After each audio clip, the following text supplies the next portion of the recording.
Allahu Akbar, Allahu Akbar, Allahu Akbar,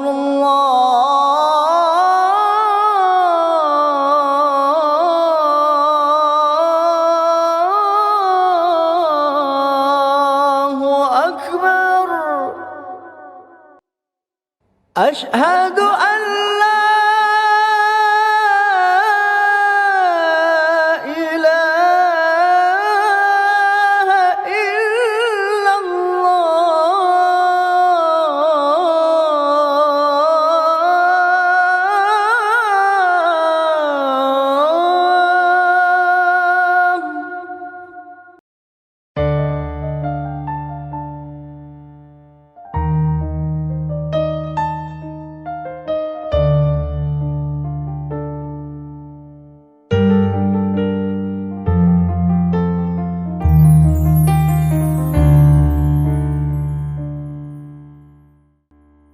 Tahun 2023, Masjid Jami As-Salaf akan memasuki sejarah baru, di mana masjid yang merupakan masjid pertama yang diperkirakan berdiri sejak awal abad ke-18 untuk tempat peribadatan warga Desa Wotan, Kecamatan Panjang, Kabupaten Gresik, itu akan mengalami renovasi besar-besaran.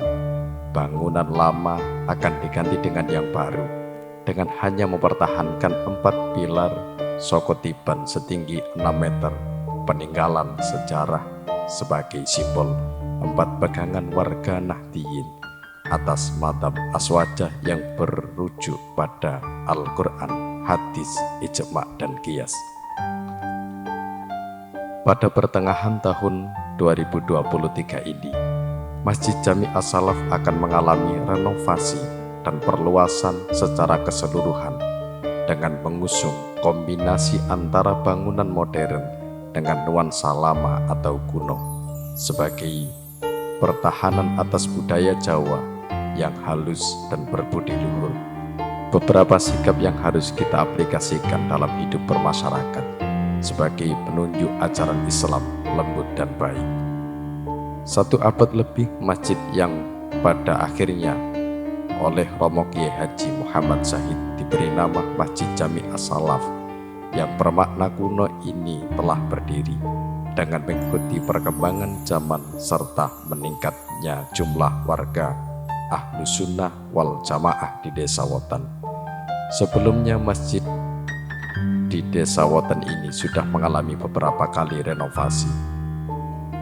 Demikian kami akan mencoba menguraikan perjalanan sejarah dari mulai awal berdiri hingga saat sekarang menjadi masjid yang bisa kita gunakan untuk melaksanakan acara peribadatan sehari-hari.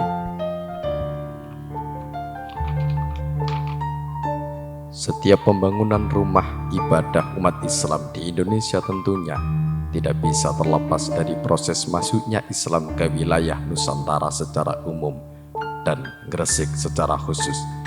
Itu bisa kita buktikan dengan banyaknya masjid tua peninggalan para wali yang sampai saat ini masih menjadi wisata religi untuk sebagai umat Islam di wilayah Gresik. Di antaranya Masjid Jami Gresik dan Masjid Jami Kanjeng Sepuh yang berada di Sidayu dan situs-situs lainnya yang berkaitan dengan masuknya Islam di wilayah tersebut. Gresik yang merupakan kabupaten dengan julukan kota santri yang meninggalkan berbagai situs religi dan 2 makam wali besar, yaitu Maulana Malik Ibrahim dan Raden Paku atau Sunan Giri, tentunya menjadi daerah paling awal mengenal ajaran Islam yang menghasilkan ulama-ulama besar mulai dari daerah, kota hingga wilayah pesisir utara. Pada kisaran awal abad ke-18, Desa Wotan yang masuk pada wilayah pengawasan syiar Islam oleh Adipati ke-8 Kadipaten Sidayu, yaitu Bupati Kanjeng Sepuh dengan nama Raden Adipati Suryo Adiningrat atau dikenal juga dengan nama Raden Adipati Aryo Suryo Diningrat III pada tahun 1817 sampai 1855. Pada tahun inilah sejarah berdirinya masjid di Desa Wotan yang kemudian diberi nama Masjid Jami As-Salaf. Menurut beberapa sumber, pembangunan masjid pertama kali dilakukan di Desa Wotan setelah warga mendapatkan saran dari Kanjeng Sepuh. Di samping menjabat sebagai Adipati Sidayu, beliau juga sebagai ulama tersohor.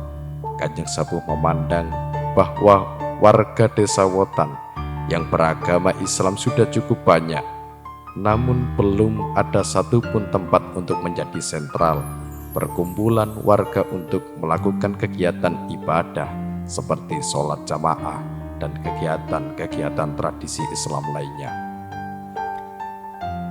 Pada suatu hari, warga menemukan gundukan tanah atau dengan disebut pundung yang dianggap cocok untuk tempat berdirinya sebuah masjid, sekaligus menemukan 4 kayu jati gelondongan di tempat gundukan tanah tersebut.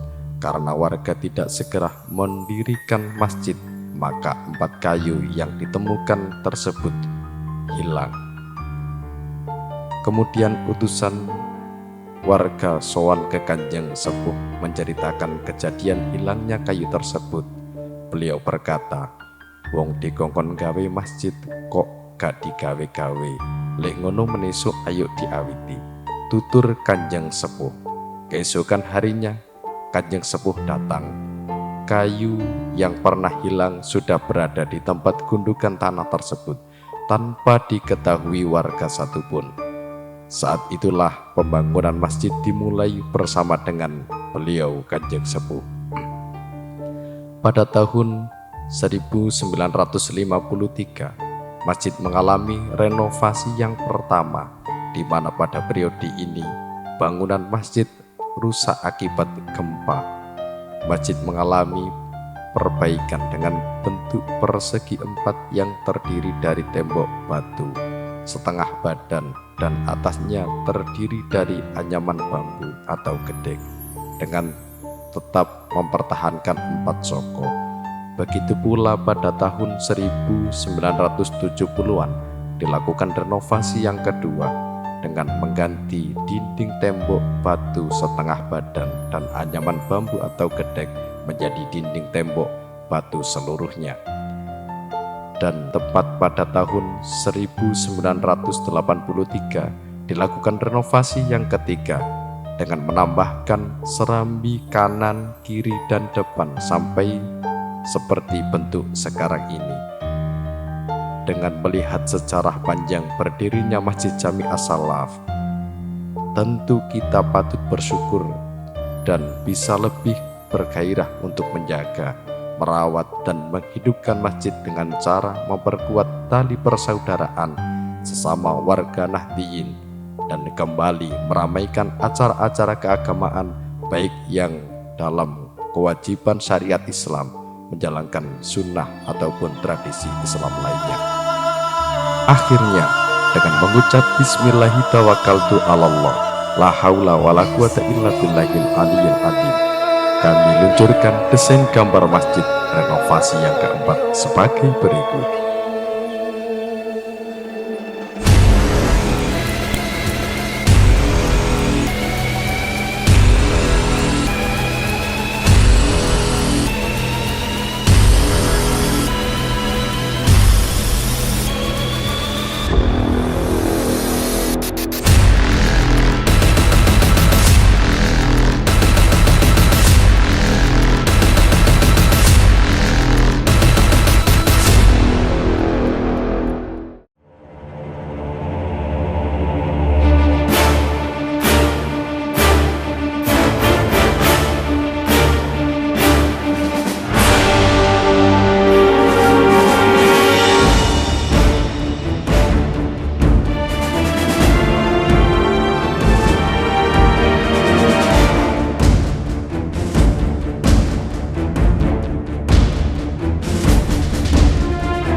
Desain Masjid Jami As-Salaf renovasi keempat di tahun 2023 dengan menggabungkan nuansa modern serta nuansa lama atau kuno yang begitu megah sebagai pertahanan budaya Jawa yang halus dan berbudi luhur.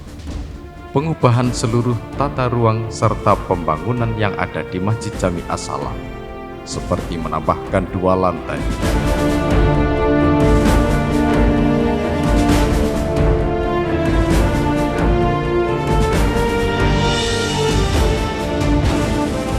ruang bawah tanah meliputi office atau kantor, ruang pertemuan, tempat wudhu, serta toilet untuk para jamaah. Meskipun dengan konsep yang baru, tetap mempertahankan 4 pilar Sokotiban setinggi 6 meter peninggalan bersejarah itu. Renovasi keempat ini dilakukan dengan tujuan memberikan kenyamanan kepada jamaah, khususnya warga Wetan, dan kepada seluruh jamaah yang hadir di Masjid Jami As-Salaf pada umumnya.